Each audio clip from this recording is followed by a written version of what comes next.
ಮತ್ತೆ ಯಾಕೆ ಬಂದೆ ಇಲ್ಲಿಗೆ? ಹಾಲು ತಗೊಳ್ಳಿ ಅತ್ತೆ. ಹಾಲ? ಏನ್ ಹಾಕಿದ್ಯಾ ಅದ್ರಲ್ಲಿ?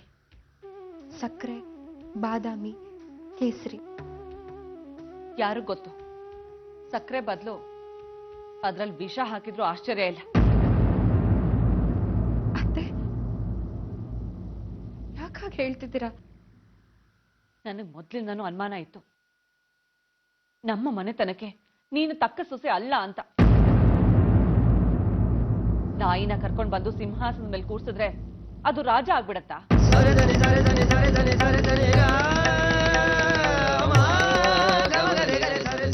ನೀನ್ ಈ ಮನೆ ಯಜಮಾನಿ ಆದ ತಕ್ಷಣ ನಿನ್ನ ರಕ್ತದಲ್ಲಿ ಅಂಟ್ಕೊಂಡಿರೋ ಅನಿಶ್ಚಿತೆ ಹೊರಟೋಗ್ಬಿಡತ್ತಾ?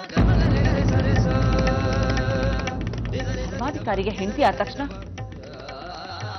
ಕುಲ ಗೋತ್ರ ಗೊತ್ತಿಲ್ಲದೆ ಇರೋ ನೀನೊಬ್ಳು ಅನಾಥೆ ಅನ್ನೋದು ಸುಳ್ಳಾಗ್ಬಿಡತ್ತಾ?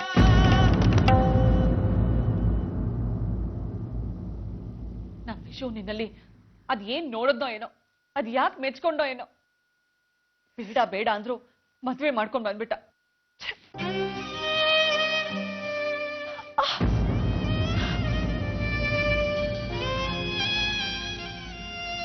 ವಿಷು ನಿನ್ನ ಮದ್ವೆ ಮಾಡ್ಕೊಂಡ್ ಬಂದ ತಪ್ಪಿಗೆ ನಾವೆಲ್ಲ ಇನ್ನು ಏನೇನು ಅನುಭವಿಸ್ಬೇಕೋ ಏನೋ.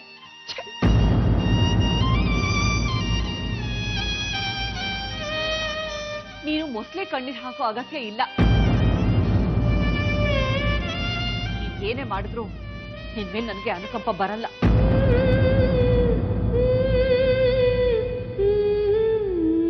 ನೀನ್ ಮೊದಲು ಇಲ್ಲಿಂದ ಆಚೆ ಹೋಗು.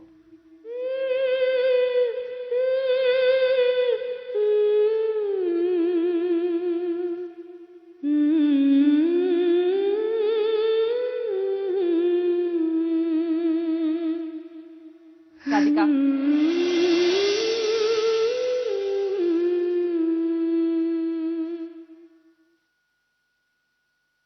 ತಿಜೋರಿ ಕೀ ಕೊಡು.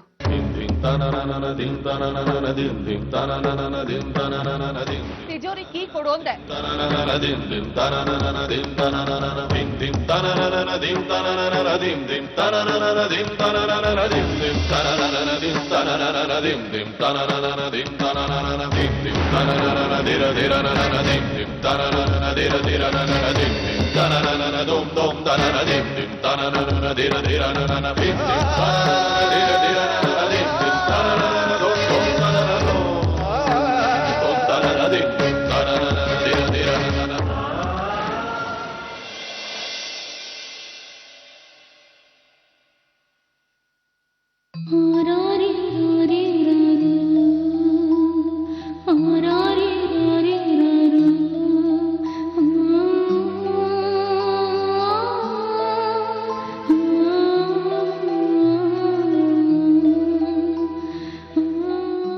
ಎಷ್ಟೇ ಪ್ರಯತ್ನ ಪಟ್ರು ನನ್ನಿಂದ ಆಗ್ತಿಲ್ಲ. ನನ್ನಿಂದಾಗಿ ಈ ಮನೆಯಲ್ಲಿ ಯಾರು ಸುಖವಾಗಿರಕ್ಕಾಗಲ್ಲ. ನನ್ ಯಾಕಾದ್ರೂ ಬದುಕಿದ್ರು ಏನು? ಅವತ್ ಬೆಂಕಿ ಬಿದ್ದಿದ್ದೀನ ನಾನ್ ಸತ್ತೋಗಿದ್ದೀರ ಚೆನ್ನಾಗಿರ್ತಿತ್ತು.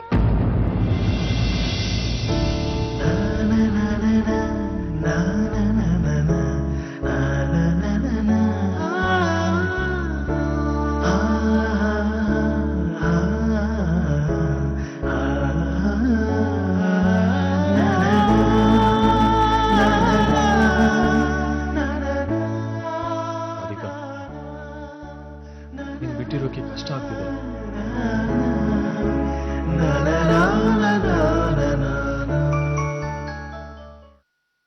ಏನೋ ಒಂಥರ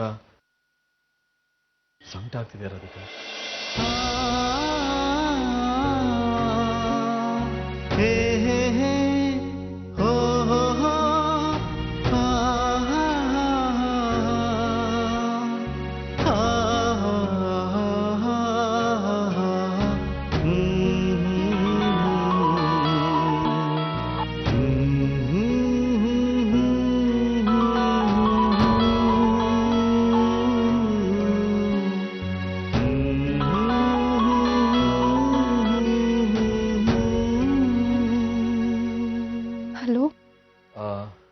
ರಾಧಿಕಾ,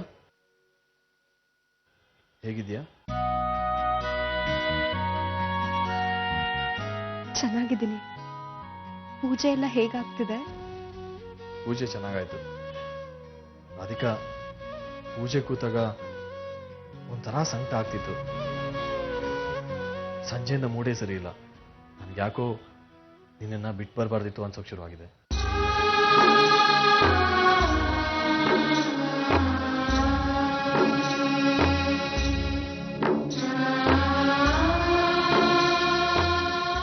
ರಾಧಿಕಾ, ಯಾಕೆ ಮಾತಾಡ್ತಿಲ್ಲ? ರಾಧಿಕಾ,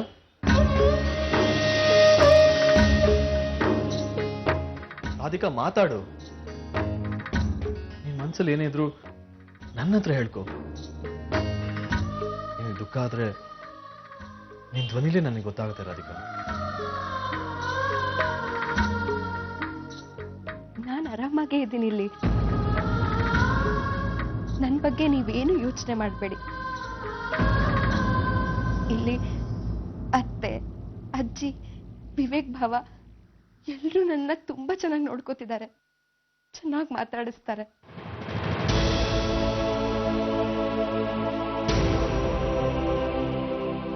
ರಾಧಿಕಾ, ನಿಜ ಹೇಳು. ನಿಜವಾಗ್ಲು ನನಗೆ ಇಷ್ಟು ಒಳ್ಳೆ ಅಜ್ಜಿ ಅತ್ತೆ ಸಿಕ್ಕಿರೋದು ನನ್ನ ಪುಣ್ಯ.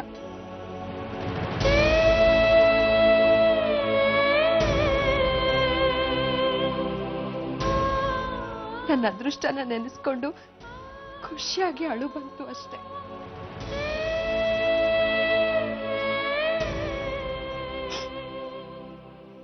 ಸರಿ, ನೀವೀಗ ಮಲ್ಗಿ. ಬೆಳಿಗ್ಗೆ ಬೇಗ ಎದ್ದು ಪೂಜೆ ಶುರು ಮಾಡ್ಬೇಕಲ್ವಾ? ಈ ನೆನಪಲ್ಲಿ ನನಗೆ ನಿದ್ದೆಯಲ್ಲಿ ಬರುತ್ತೆ ರಾಧಿಕಾ. ನನ್ನ ಕೈಲಿ ಆಗ್ತಾ ಇಲ್ಲ. ನಾನು ಮನೆ ಬಂದ್ಬಿಡ್ತೀನಿ. ಇಲ್ಲ ಇಲ್ಲ,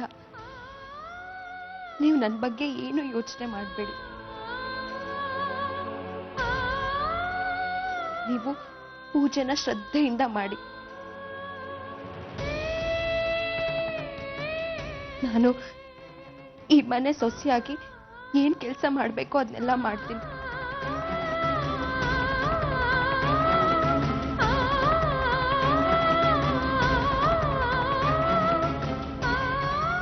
ಧರ್ಮಾಧಿಕಾರಿಯಾಗಿ ನಿಮ್ ಕರ್ತವ್ಯನ ನೀವು ಸರಿಯಾಗಿ ಮಾಡ್ಲಿಲ್ಲ ಅಂದ್ರೆ ನಮ್ ಪ್ರೀತಿಗೆ ಅವಮಾನ ಮಾಡ್ದ ಹಾಗಾಗುತ್ತೆ.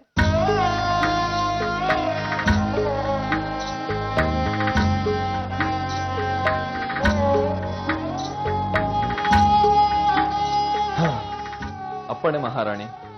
ಆದರೆ ತಮ್ಮಲ್ಲಿ ನನ್ನದೊಂದು ಕೋರಿಕೆ. ತಮ್ಮಿಂದ ಮುತ್ತಿನ ಹಾರವನ್ನೇನು ಕೇಳುವುದಿಲ್ಲ. ಕಿರುಕಾಣಿಕೆಯಾಗಿ ಒಂದೇ ಒಂದು ಸಿಹಿ ಮುತ್ತು ಕೊಟ್ಟರೆ ಸಾಕು. ಸ್ವೀಕರಿಸಿ ಧನ್ಯನಾಗುತ್ತೆ ಅಂತ.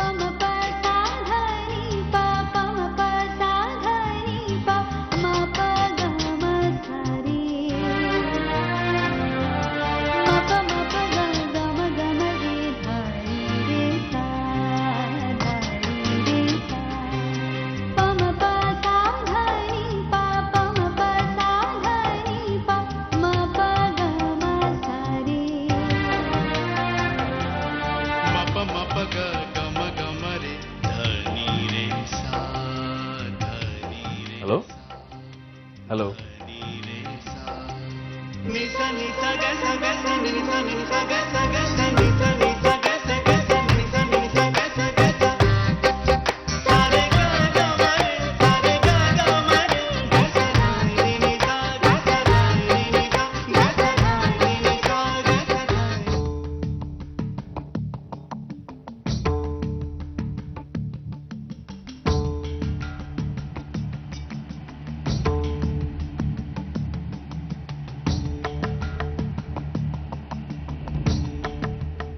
ರಾಧಿಕಾ,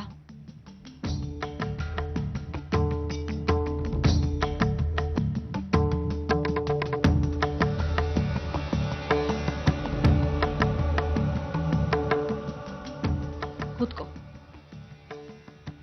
ಕೂತ್ಕೋ ಅಂದೆ.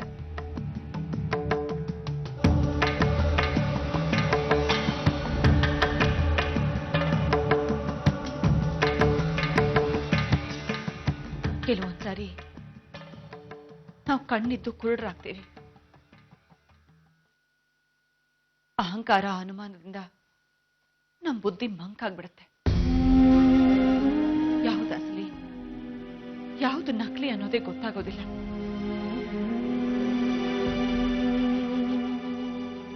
ಅತ್ತೆ ಮನಸ್ಸು ಶುದ್ಧವಾಗಿದೆ.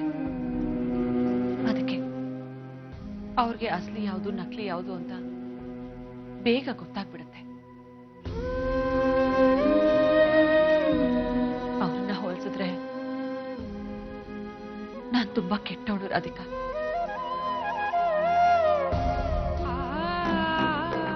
ಅವ್ರು ಹೇಳಿದ್ದು ನಿಜ. ನಾನೇ ತಪ್ಪು ತಿಳ್ಕೊಂಡಿದ್ದೆ.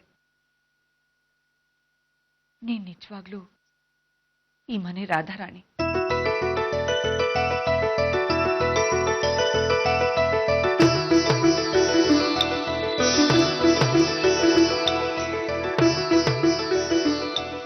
ಹೌದು ರಾಧಿಕಾ,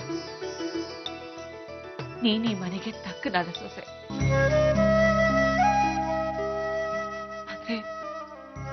ಆದ್ರೆ ನಾನೇ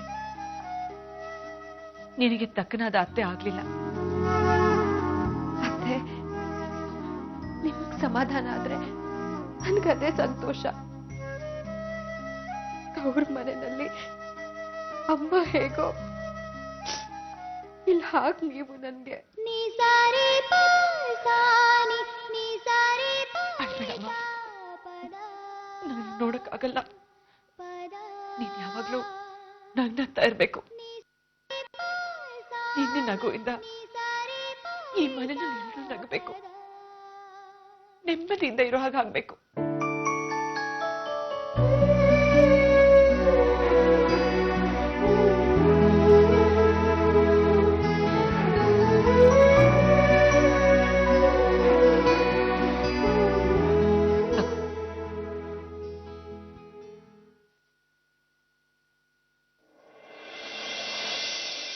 ಇದು ನಿನ್ನ ಕೈಯಲ್ಲೇ ಇರಬೇಕು. ಇದ್ರ ಬೆಲೆ ಏನು ಅಂತ ನಿನಗೆ ಗೊತ್ತು. ನನ್ನ ರಾಧಾರಾಣಿ ಕೈಯಲ್ಲಿ ನನ್ನ ಸಂಸಾರ ಭದ್ರವಾಗಿರುತ್ತೆ ಅನ್ನೋ ನಂಬಿಕೆ ನನಗೆ ಬಂತು.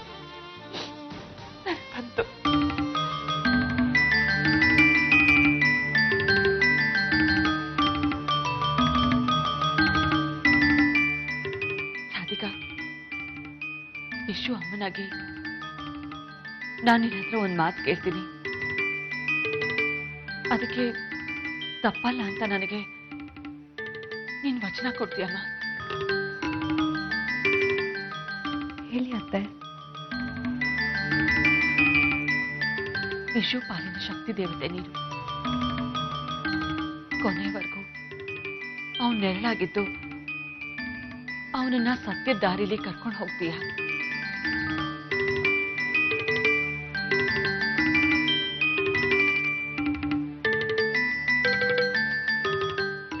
ನ್ಯಾಯ ನಿಷ್ಠೆ ತಪ್ಪದೇ ಇರೋ ಹಾಗೆ ಅವನನ್ನ ರಕ್ಷಣೆ ಮಾಡ್ತೀಯ. ಇದು ನನ್ನ ರಿಕ್ವೆಸ್ಟ್ ಅಂತಾನೂ ತಿಳ್ಕೋಬಹುದು. ಅವನ ಮನಸ್ಸು ಯಾವಾಗ್ಲೂ ಪವಿತ್ರವಾಗಿದ್ದಷ್ಟು ಧರ್ಮಾಧಿಕಾರಿ ಪಟ್ಟಕ್ಕೆ ಒಂದು ಗರಿ ಬರುತ್ತೆ. ಆ ಪವಿತ್ರತೆನ ಕಾಯೋದು ನಿನ್ನ ಜವಾಬ್ದಾರಿ. ಹೇಳು ರಾಧಿಕಾ, ಹಾಗಂತ ನನಗೆ ಭಾಷೆ ಕೊಡ್ತೀಯಾ?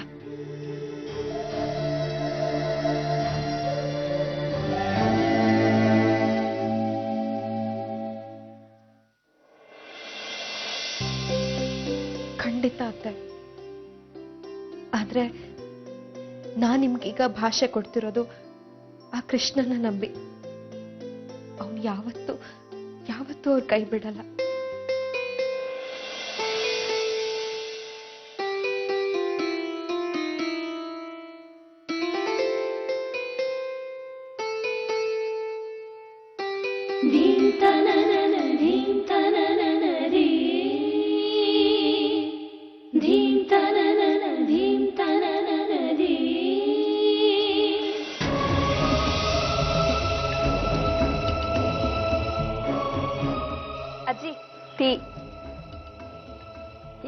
ಕೆಲಸನೇ ಮಾಡ್ಕೊಂಡ್ ಬಂದ್ಬಿಟ್ಟಿದೆಯಲ್ಲಿ ಜಾಣೆ ನೀನು.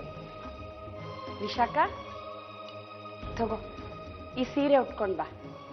ಯಾಕಮ್ಮ? ಇವತ್ತು ಹುಡುಗನ ಕಡೆಯವ್ರು ಬರ್ತಾರೆ.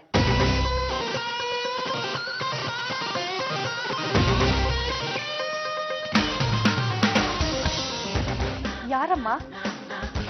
ಅದೇ ಮೊನ್ನೆ ಸುನಂದ ಅವನ ಸಂಬಂಧದ ಬಗ್ಗೆ ಹೇಳಿದ್ಲಲ್ಲ, ಅವರೇ. ಅದೇ ಆ ಸ್ಕೂಲ್ ಮೇಷ್ಟ್ರು 5 ವರ್ಷದ ಮಗು ಇದೆ ಅಂತ ಹೇಳಿದ್ಲಲ್ಲ ಸುನಂದ, ಅವನೇ ತಾನೆ? ಹೌದು, ಅದೇ ವರ. ಅಮ್ಮ, ನನಗಿಷ್ಟ ಇಲ್ಲ ಅಂತ ಹೇಳಿದ್ನಲ್ಲ. ನೋಡು ವಿಶಾಖ, ನಿನಗೆ ಯಾವುದು ಒಳ್ಳೇದು ಯಾವುದು ಕೆಟ್ಟದು ಅನ್ನೋದು ನಮಗ್ ಗೊತ್ತಿದೆ. ಇನ್ನು ಮೇಲೆ ಈ ಮನೆಯಲ್ಲಿ ನಿನ್ನನ್ನ ಕೇಳಿ ಯಾವ ನಿರ್ಧಾರನೂ ತಗೊಳ್ಳೋದಕ್ಕೆ ಆಗಲ್ಲ. ದೇವ್ಸಿ, ಮನೆಗೆ ಹಿರಿಯಳು ನಾನು, ಇನ್ನು ನಾನು ಬದುಕಿದ್ದೀನಿ. ನನ್ನ ಒಂದ್ ಮಾತು ಕೇಳ್ದೆ ನೀನ್ ಹೇಗ್ ನಿರ್ಧಾರ ತಗೊಂಡೆ? ಗಂಡಿನ ಕಡೆಯವರಿಗೆ ಮನೆಗೆ ಬರೋದಕ್ಕೆ ಹೇಳೋದಕ್ಕೆ ನಿನ್ಗೆ ಯಾವ ಅಧಿಕಾರ ಇದೆ? ಅಷ್ಟೇ, ಇದು ಅಧಿಕಾರದ ಪ್ರಶ್ನೆ ಅಲ್ಲ. ಇವರು ನನಗೆ ಈ ವಿಷಯವಾಗಿ ನಿರ್ಧಾರ ತಗೊಳ್ಳೋದಕ್ಕೆ ಹೇಳಿದ್ದಾರೆ, ಅದಕ್ಕೆ ನಾನು ತಗೊಂಡಿರೋದು.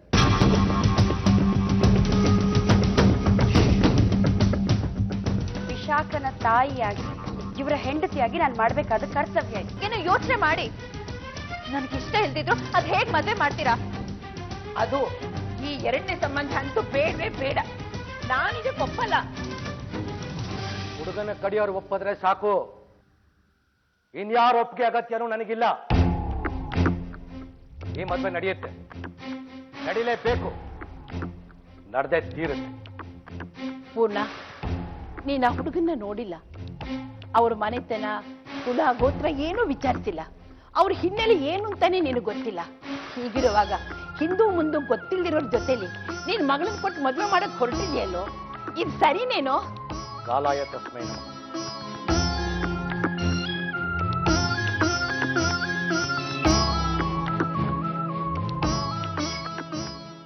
ಈ ಹುಡುಗಿದು ಕ್ಷಣಚಿತ್ತ ಕ್ಷಣಪಿತ್ತ. ಯಾವ ಹೊತ್ತಲ್ಲಿ ಈ ಮನೆಗೆ ಏನು ಗಂಡ ಅಂತ ತರ್ತಾಳೋ ನನಗಂತೂ ಗೊತ್ತಿಲ್ಲ. ಯಾವಾಗ ಯಾವ ಪರಿಸ್ಥಿತಿನಲ್ಲಿ ನಾನು ಇವಳನ್ನ ಮನೆಯಿಂದ ಹೊರಗೆ ದಬ್ತೀನೋ ಅದು ನನಗೆ ಗೊತ್ತಿಲ್ಲ. ಇಂಥ ಅವಘಡಗಳಾಗೋದಕ್ಕೂ ಬದಲಾಗಿ ಯಾರನ್ನಾದರೂ ಶಾಸ್ತ್ರೋಕ್ತವಾಗಿ ಮದುವೆ ಆಗಿ ಅವಳ ಗಂಡನ ಮನೆಗೆ ಹೋಗೋದು ಅವಳಿಗೂ ಹಿತ, ನಮ್ಮ ಮನೆಗೂ ಹಿತ.